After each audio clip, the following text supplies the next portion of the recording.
About the management of pediatric uveitis. Pediatric uveitis is a durate heterogeneous group of inflammatory diseases of the eye occurring before the age of 16 years. Pediatric uveitis are uncommon, 5 to 10% of all the uveitis, but they are severe. Severe because ocular complications can occur in 30 to 60% of the cases because of high risk of amblyopia and a high risk of legal blindness in 7 to 23% of cases. Here is the first case of a 4-year-old boy who came to our department for exotropia of the left eye.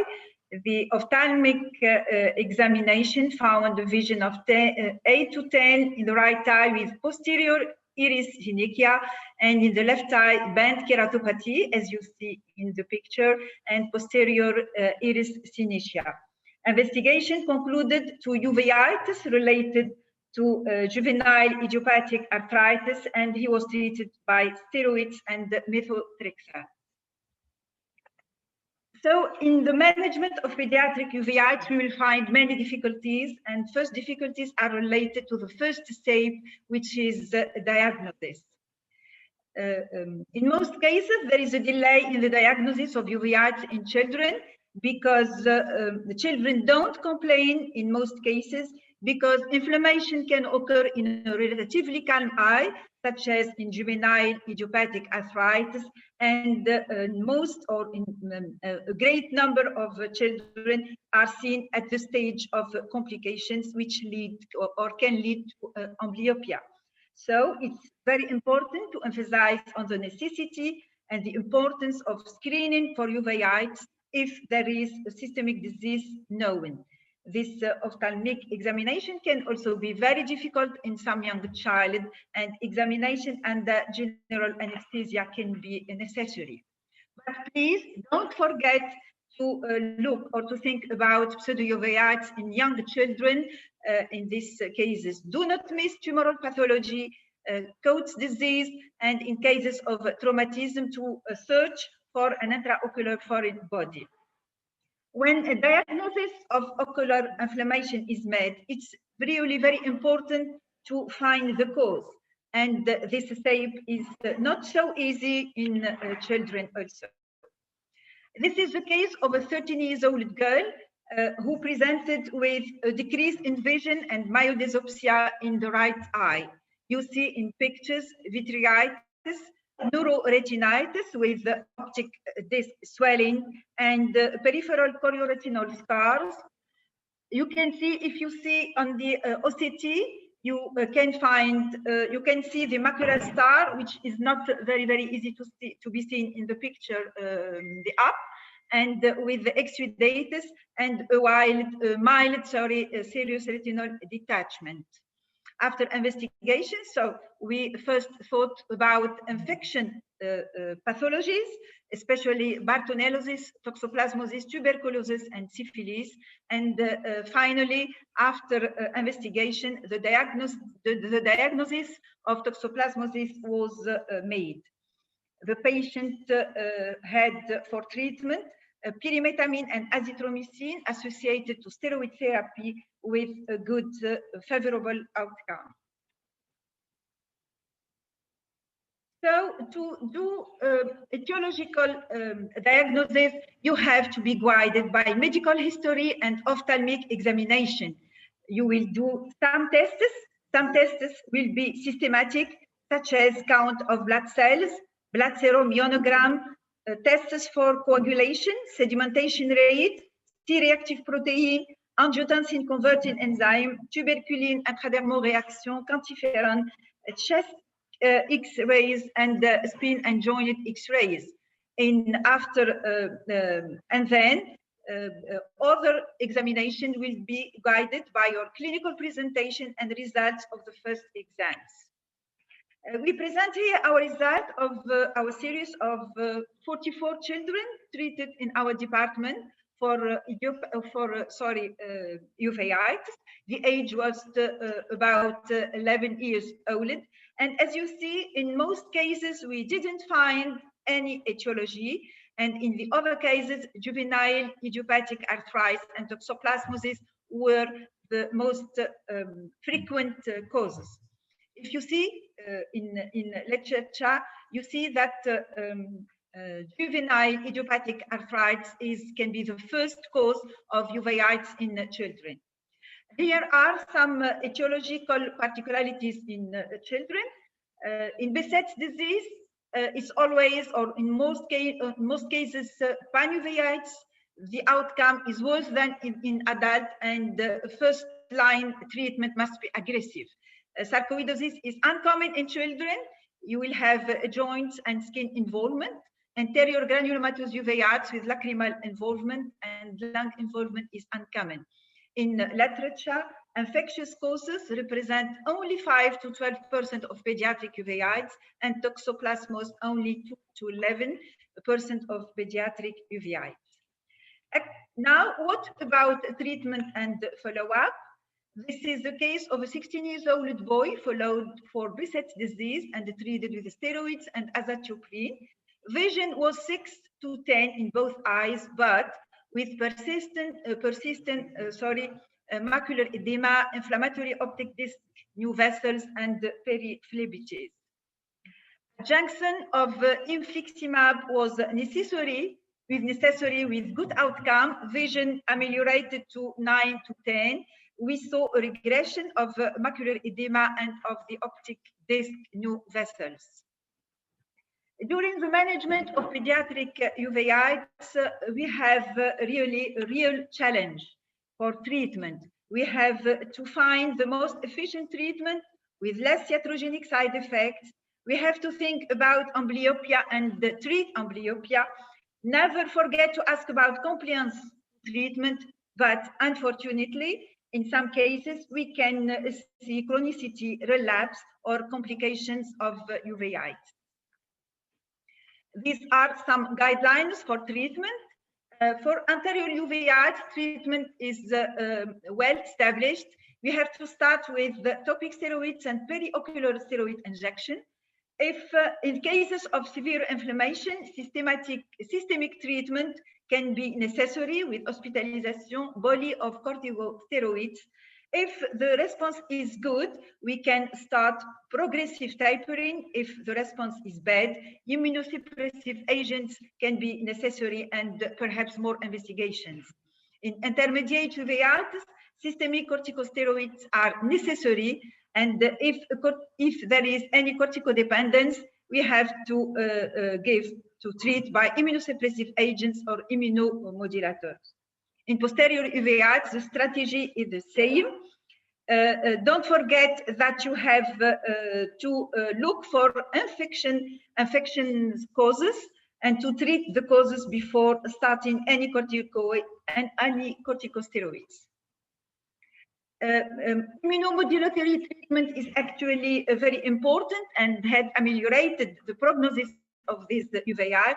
It's indicated in second line in most causes when you have corticoresistant or corticodependence, or in cases of severe inflammation.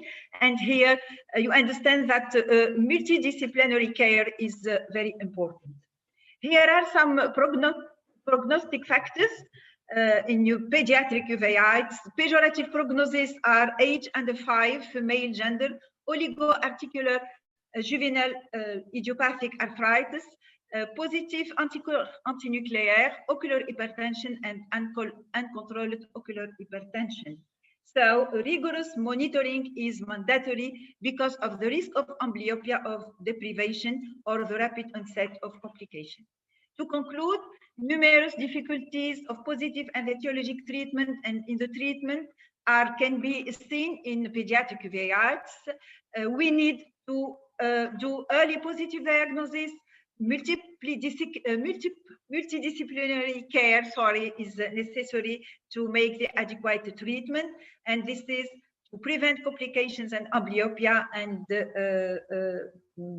I have to see that actually the advent of immunomodulators have improved prognosis.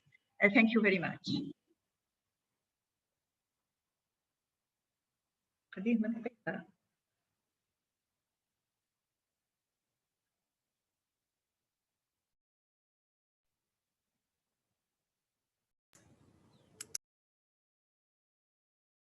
Dr. Rashid, sir, please unmute yourself. Thank you, Dr. Lamia, for the nice talk. Now I will introduce Dr. Muhammad Gabriel, who will talk about diagnosis and management of infantile esotropia. We'll delay questions for the end, please. Okay, Dr. Gabriel.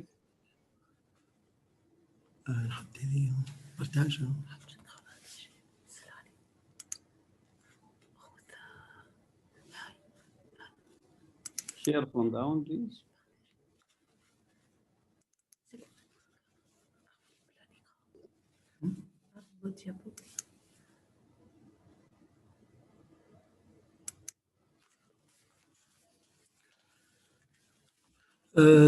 I would like to thank the Oman Ophthalmic Society and Dr. Rashid for this invitation, and I hope for greater collaboration between our two societies.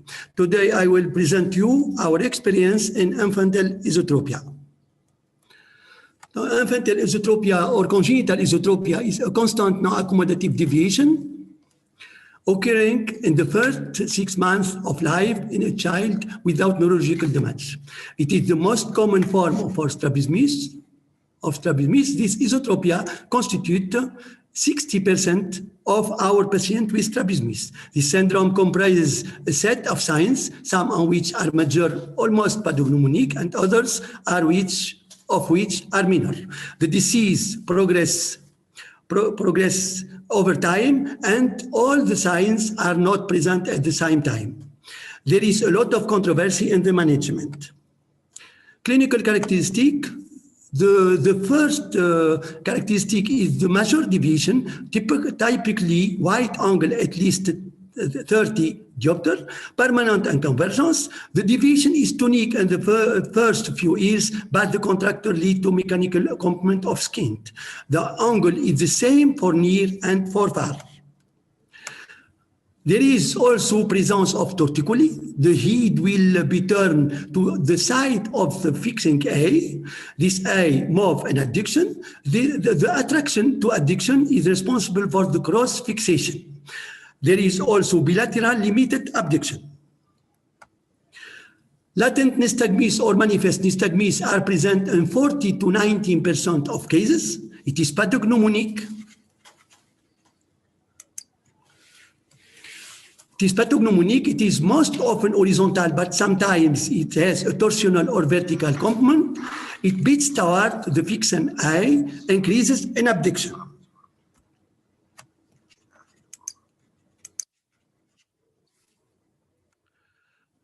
Associated vertical deviation. Patient with infantile esotropia after 1 year. It is present in patient with infantile esotropia after 1 year. It is generally bilateral and asymmetric, predominantly in the non-fixing eye. DVD is elevation of the non-fixing eye when covered or when visual attention.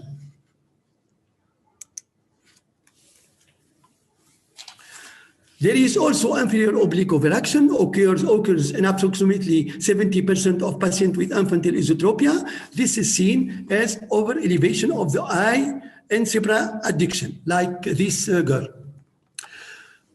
We do every time refraction with cycloplegic. Associated ametropia is most often moderate, 40% mild hyperopic, 40% of moderate hyperopic. But an accommodative part is always added secondarily to this early strabismus. Sensory examination, amblyopia occurs in 40 to 50% of children with congenital esotropia. It can be suspected by showing a fixation preference for 1A. It is absent if infants alternate their fixation or if there is a cross fixation using alternate A's in the opposite field of gaze. There is also abnormal retinal correspondence. It is caused by absence of binocular vision. That binocular vision develops during the first year of life. Management is urgent. Medical treatment consists of the prescription of correction must correspond to the total optical value of hyperopia, even if the hyperopia is moderate, in order to exclude any accommodative component. However, the correction often doesn't significantly change the angle of strabismus, and parents should be informed. Wearing glasses must be permanent, and amblyopia treatment is recommended every time. Botulinum toxin blocks the release of acetylcholine and the neuromuscular junction. It causes a transient reversible muscle paralysis without any damage to both the afferent nerve fiber or the muscle fiber. It's used in infantile esotropia to reduce the muscular spasm and elongation, increase potential for binocularity. The orthoposition period after the injection, even transient, promotes the connection of binocular links. Age of injection from 6 months, and dosage between 2.5 to 5 units of botulinum toxin. Our study, 40 neurological normal children with infantile esotropia ranging from 6 to 18 months of age has been included in this study. Simultaneous bilateral injection of botulinum toxin in the medial rectus muscle, 5 units per muscle. Maximal 2 injection, initial angle 40 to 60 diopter, final angle orthomicrotropia in 65% of cases. 8 cases has less than 20 diopter, 4 cases greater than 20 diopter, 2 cases of exotropia. The study of binocular vision was not realized. Surgery was necessary in 14 cases from the age of 2.5 years with good results. Technique, the injection is performed under general anesthesia without curare. Botox is related in 2 milliliters of physiological saline. We open a conjunctival buttonhole. Botulinum toxin was injected under direct visualization by inserting a 30 gauge needle approximately 8 millimeters from the muscle insertion. The control made after 1 week, 1 month, 3 months with full exam, refraction under sacroplegic. Medical treatment for strabismus must be continued in all cases. And second injection is indicated if recurrence after 6 months. Side effect consecutive exotropia appear in 25 cases with resolution after 1 to 2 months. It persists in 2 cases. Secondary ptosis, 25% of cases with resolution after 2 to 4 weeks. Always moderate, but be careful about amblyopia. The results of our study are comparable to those of literature. Tovna and all with 74 cases have 62.2% of microtropia with maximal 2 injections. McNear reported almost 19% success, but with an unlimited number of injections. Scott and all obtained 16 to 88% microtropia. However, Inc. and all contended that alignment by Botox injection appeared to be less effective in establishing evidence for binocularity than incisional surgery and the treatment of congenital esotropia. Surgery, timing of surgery, early surgery, 6 to 18 months.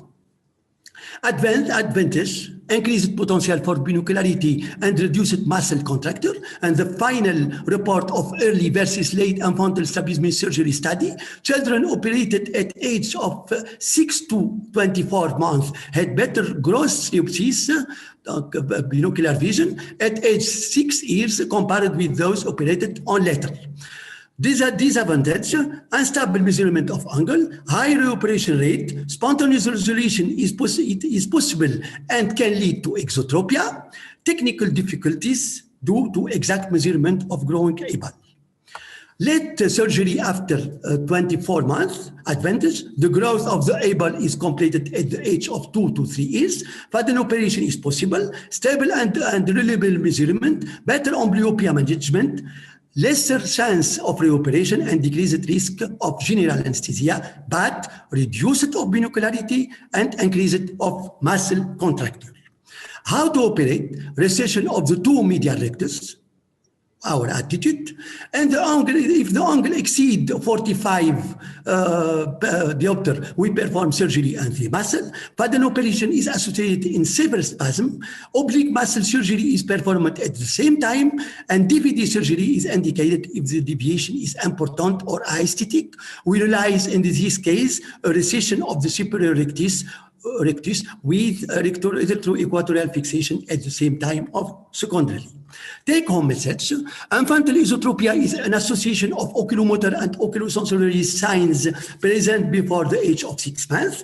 It associates a wide-angle deviation with torticolin, nystagmus, DVD, inferior oblique aberration, and abnormal retinal correspondence. Refractive error are minor to mild. Correction doesn't eliminate esotropia. Amblyopia is very frequently. Total optical correction is indicated, and recommended treatment of amblyopia.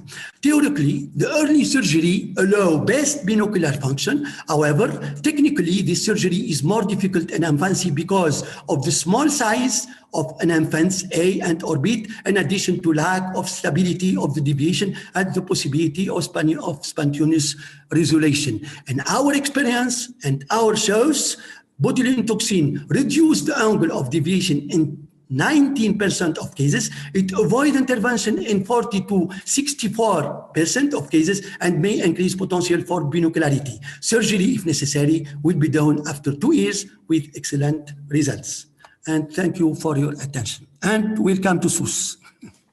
Thank you very much, Dr. Mohammed. Because of the time, we have to hurry up a little bit. We are behind the time. But now we invite Dr. Megdi Bukhari. He will talk about update on acanthamoeba keratitis among contact lens wearers. Welcome, Dr. Bukhari.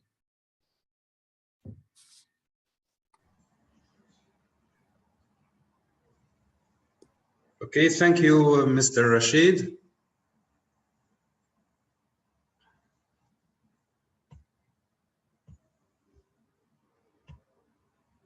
Okay, thank you for the invitation. Please allow me to talk about acanthamoeba keratitis among contact lens wearers. In fact, it is a rare sight-threatening infection occurring most frequently in contact lens wearers. It's severe since a third of the patients will have permanent visual impairment, and it is a recent emerging infection since the first acanthamoeba keratitis case was published in 1974. It is caused by a protozoa, which is an amoeba of the genus Acanthamoeba, which is ubiquitous and a free-living protozoa living in soil, water, and air. Microscopic morphology identified 24 species, whereas molecular biology identified 20 genotypes. And let's say that 90% of Acanthamoeba keratitis is due to type 4. Life cycle includes active trophozoite, which is replicative and mobile, and dormant cysts, which is a resistance form.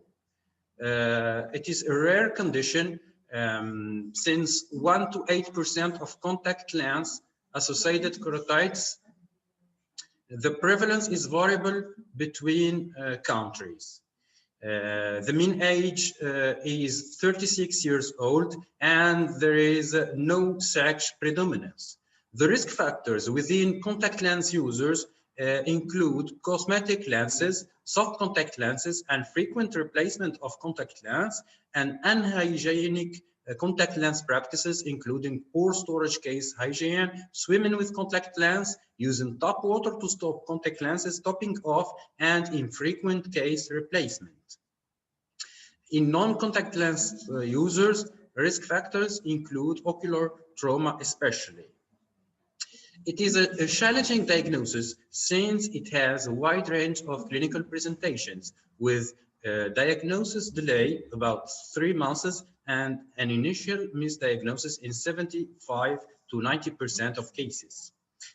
We should suspect acanthamoeba keratitis in every case, especially if it is a slow and insidious onset.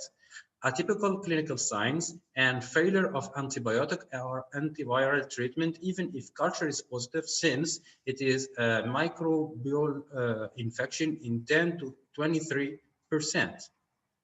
Symptoms are unilateral with very acute pain disproportionate to clinical presentation.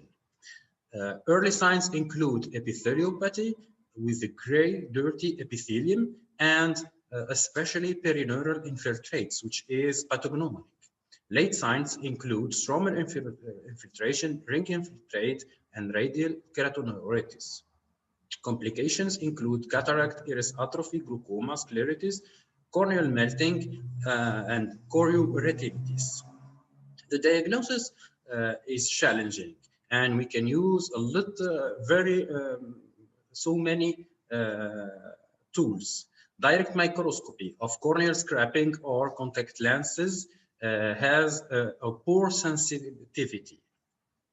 Culture is the gold standard of Acanthamoeba keratitis on a non-nutritioned agar supplemented with inactivated Escherichia coli, but it will last at least 3 weeks and we will have a single file trail.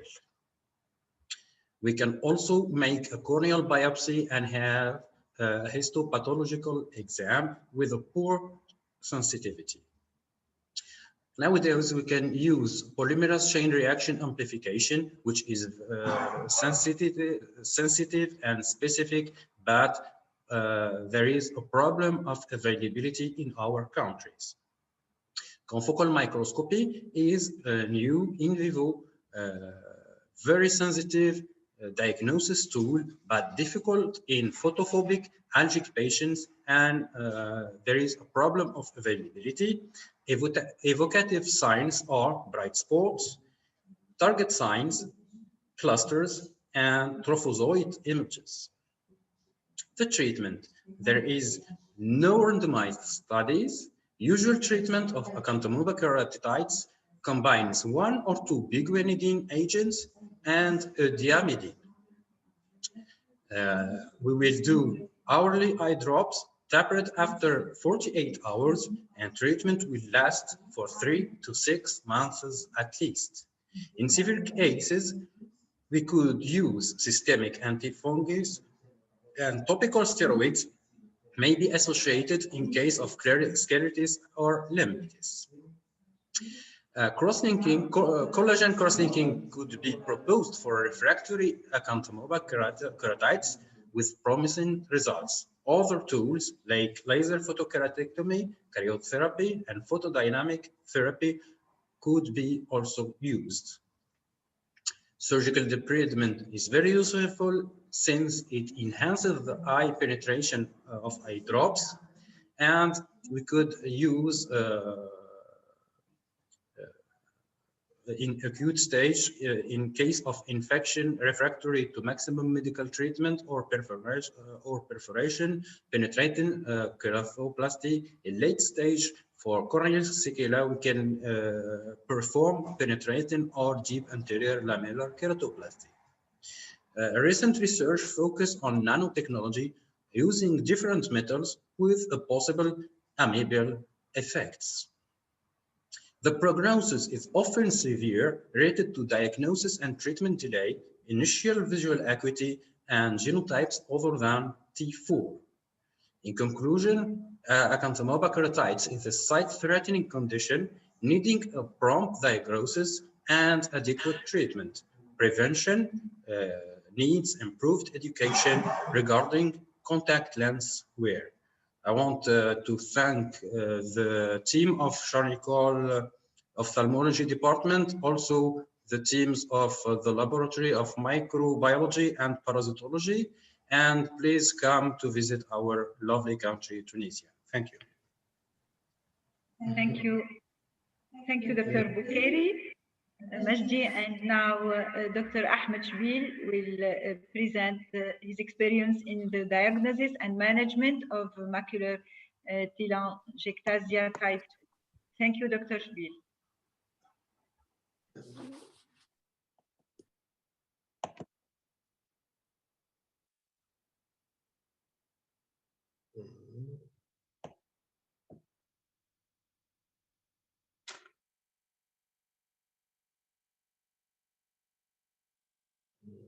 Thank you, Professor Wifqi. Thank you, Dr. Rashid, for the invitation, and it's a pleasure to present you diagnosis and management of macular telangiectasia type 2, or MACTEL2. Were described initially by Gass in 1982, and early manifestation of the disease include parafoveal retinal graying, reduced retinal transparency, telangiectic capillary, and crystalline deposit. Bilateral disease affecting middle-aged adults. The classification was described by Gass in 1993 with 5 stages from occult in stage 1 to subretinal new vessels, exudation, and hemorrhage in stage 4.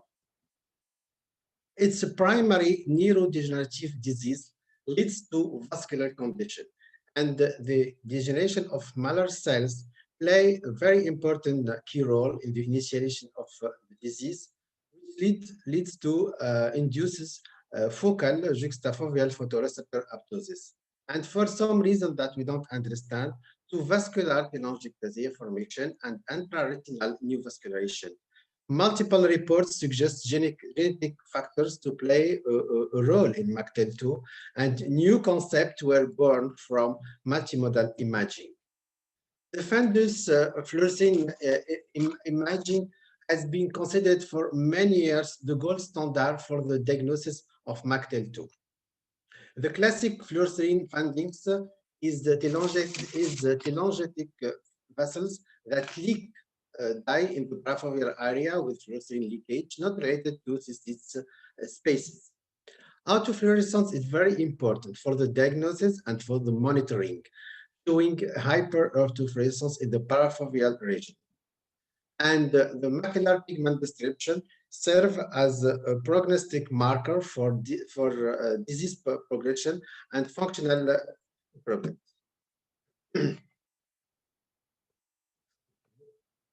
OCT provides useful visualization of the retina and choroidal changes in patient with MACTEL. And SDOCT has shown neurodegenerative change in MACTEL2. Typically, we have a defect of ellipsoid zone with foveal thinning and an internal limiting membrane suspended like a sheath. Indeed, OCT has allowed us to better understand the progression of the disease. The earlier subtle changes on the SCT image may include an asymmetric foveal contour, hyperreflectivity within the inner retinal layers, and hyporeflective cavities or cysts in the inner and in the outer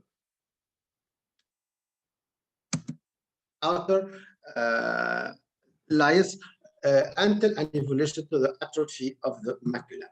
OCT angiography has the typical advantage of OCT imaging, including the ability to detect abnormal microvascular structure in the parafoveal region, to diagnose MACTEL2 and to monitor its progression. Here, here's some example of our patient OCT angiography in grade 1 in a non-proliferative phase with minimal increase in space between vessels in the superficial capillary plexus and middle telangiectasia change in the deep capillary plexus temporal to the fovea.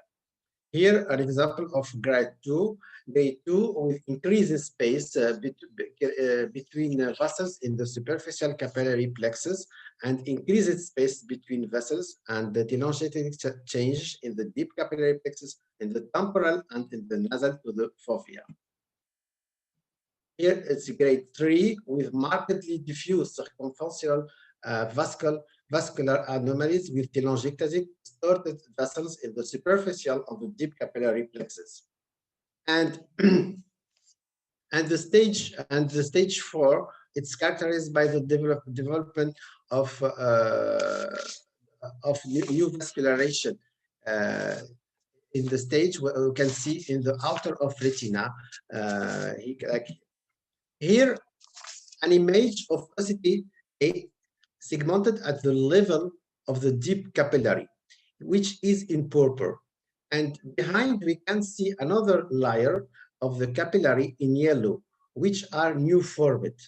Then the deep retinal capillaries invaded the outer retina, specifically in the area of ellipsoid zone loss. How to assess functional outcome in MACTA? Patients with the poorest visual acuity tend to have the complete ellipsoid zone loss, and with silent period with central microscotoma without central visual impairment. There is a strong correlation between the area of the outer retina capillary penetration and the area of ellipsoid zone loss. It's important to assess the extension of ellipsoid zone loss in the opacity in phase segmented at the level of the ellipsoid layer to assess the functional outcome of patient. The role of choroid is unknown. Thick-net choroid is an additional supporting feature of MACTA type 2, and Muller cell dysfunction may lead to compensatory choroidal changes. Choroidal thickness may increase in response to an increase of outward production of VEGF. Many treatments have been tried in non-proliferative phase without success. Focal laser photocoagulation, no benefit with increased risk of neovascularization. Photodynamic therapy, no benefit. Anti-VEGF drugs, any structure improvement is transient. Patients do not drive functional improvement, and VEGF may have a neuroprotective effect of the retina, which would be mitigated with anti-VEGF drugs. In proliferative phase, we treat with anti-VEGF with anatomical and functional improvement. Things are about to change because there is a start of treatment based on a very sophisticated therapy, the ciliary neurotrophic factor. It's an encapsulated cell-based delivery of neuroprotective agent with significantly less photoreceptor loss, few increases in ellipsoid zone, and better reading speeds at 2 years, and then in phase 3. Thank you for your attention.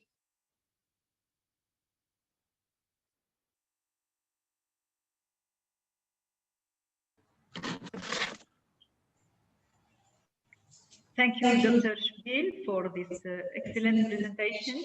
And I'll ask Dr. Azif Ma'arif to speak about, give her presentation. Is optical coherence tomography angiography a useful tool in the screening of hydroxychloroquine-induced maculopathy? Thank you, Dr. Ma'arif. Thank you, Professor Free. Thank you for the invitation. I will try to show in my talk if optical coherence tomography angiography can be a useful tool in the screening of hydroxychloroquine-induced maculopathy. Hydroxychloroquine is known as an anti-malarial drug.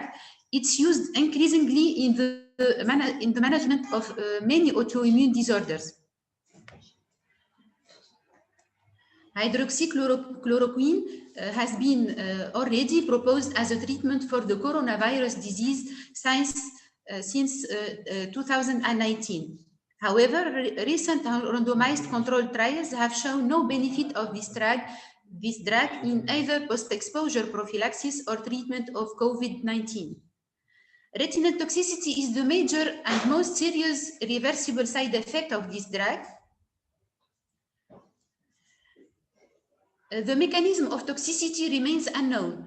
Melanin may contribute to the development of hydroxychloroquine retinopathy by concentrating the drug. It was reported that primary damage occurred on outer retina and photoreceptor layer, and consequently, retinal pigment epithelium lesions developed as a secondary damage.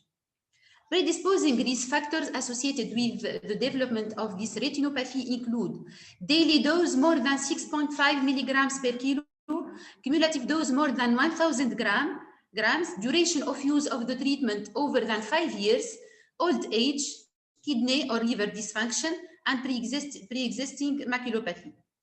Optical coherence tomography angiography is a non-invasive imaging technique that was developed to rapidly scan and evaluate retinal and choroidal microvasculature.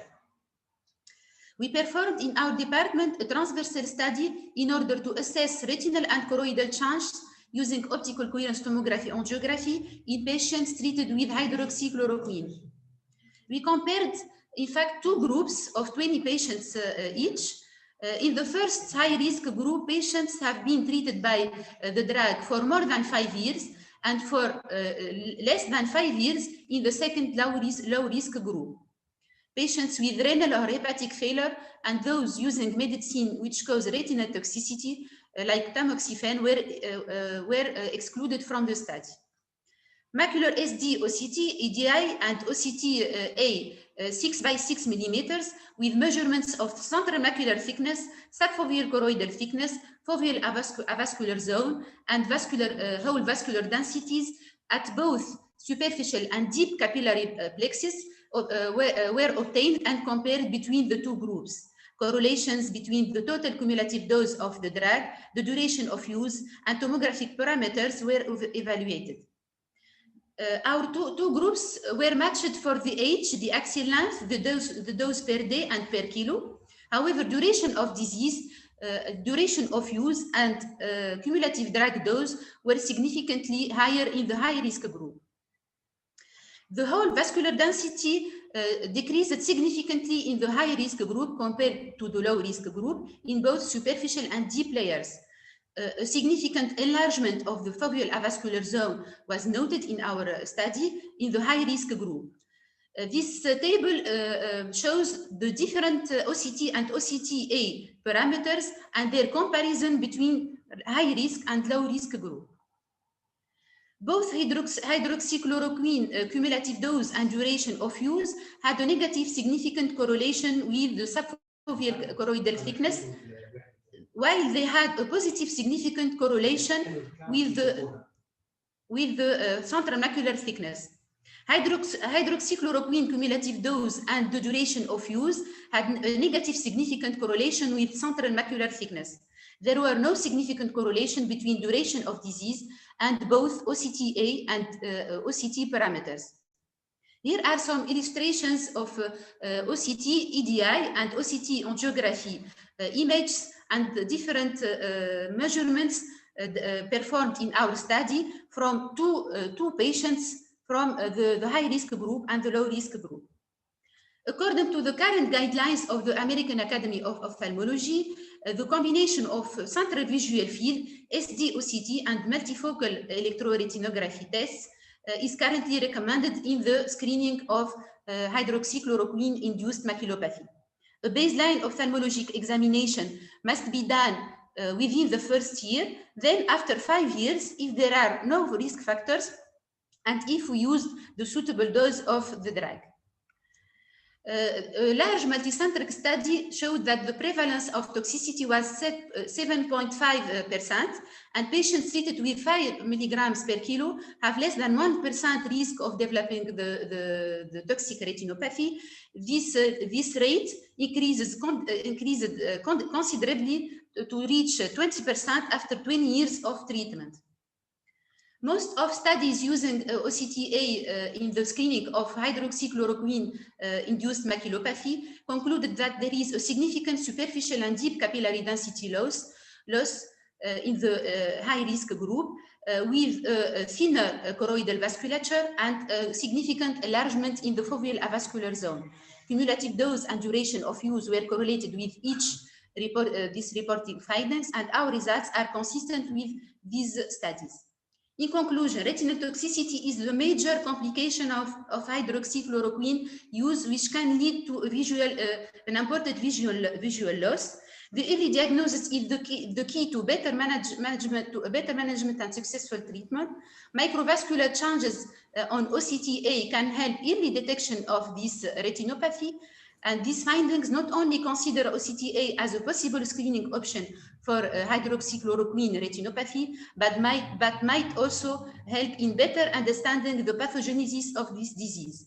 Thank you for your attention.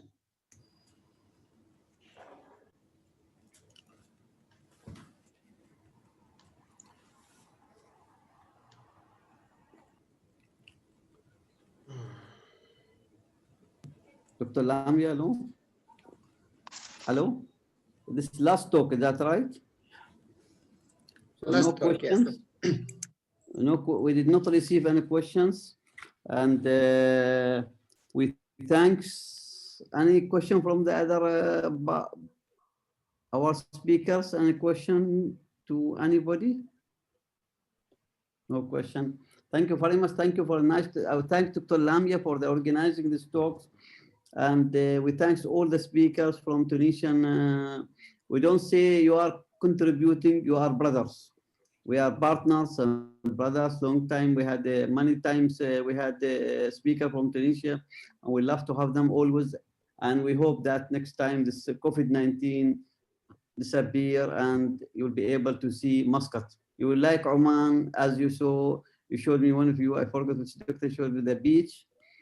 Oman, more or less same history has and same culture a little bit. Some areas similar culture. I've been there and I saw North Africa and there's a lot of communities.